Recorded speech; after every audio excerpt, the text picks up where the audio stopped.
Okay, we're going to take a look at adjusting the levels, adjusting color, and also shadows under brightness and contrast. So if you haven't already, go ahead and file to open and bring in whatever photos you are. Notice I'm in the editing mode. I could also bring in photos by selecting them in my organizer and then doing a Control-I to bring them into the editing. Okay, so I have a picture here and it's pretty dark. So let's go ahead and go to an advanced, adjust lighting, and go to levels. Now levels is the best way to adjust. It doesn't damage your photos as much as some of the other ways. So when I look at my levels, I see all this blank space. So really, this is the part that there's basically nothing in the photo, and I want to bring my edge all the way to there. Notice how much better that already looks. I'm going to click OK, and then if I want to see the difference, I can pop here to my undo history. If I don't have my undo history, that's under Window. All of these items over on the right hand are available under Window, and there's check marks by the ones that are open. I go to my undo history and I can switch back and forth to the beginning and after I've adjusted my levels. Okay, so adjusting levels is one way to do that. Let's go back to the beginning and look at another way. Under Enhance again, adjust lighting, that's where we got to levels.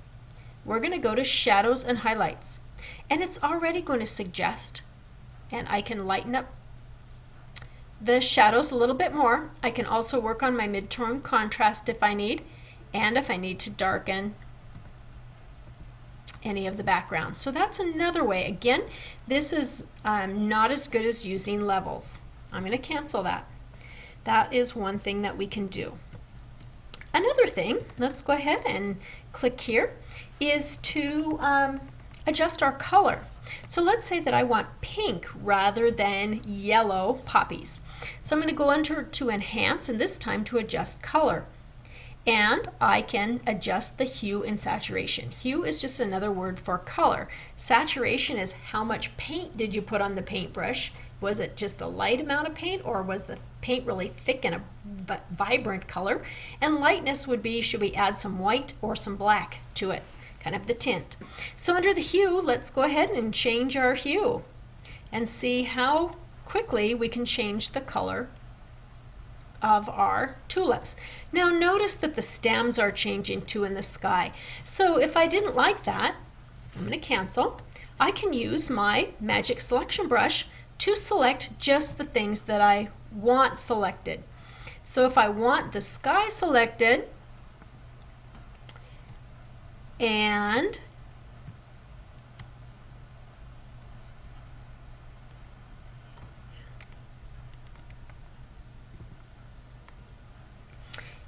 the leaves, I could use my magic selection brush. I could also use that magic wand. That would probably work pretty well too. Now I'm not going to get really picky here. It would take me a little while to make sure that I selected just the certain areas that I wanted and not the others.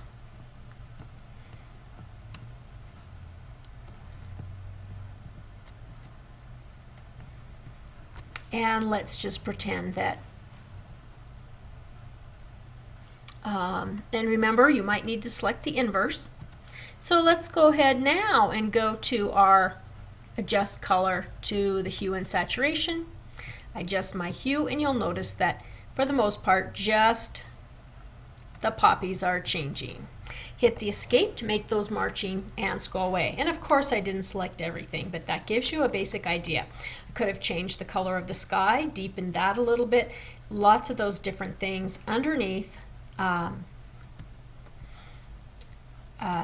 that hue and saturation.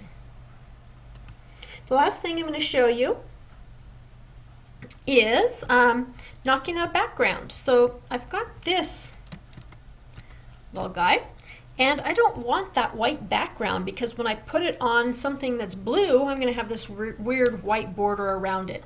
I'm going to use my magic eraser tool, and that is buried underneath the eraser tool. You're going to see that it has that dark little corner, and I'm going to pull down to the magic eraser. And then I just click on the background, and boom, that checkerboard means that it is a transparent background and I won't have that ugly white. Now I need to save this as a GIF or a PNG to maintain the transparency, because a JPEG does not allow for transparent backgrounds. Well, I hope that helped you work a little bit with Photoshop.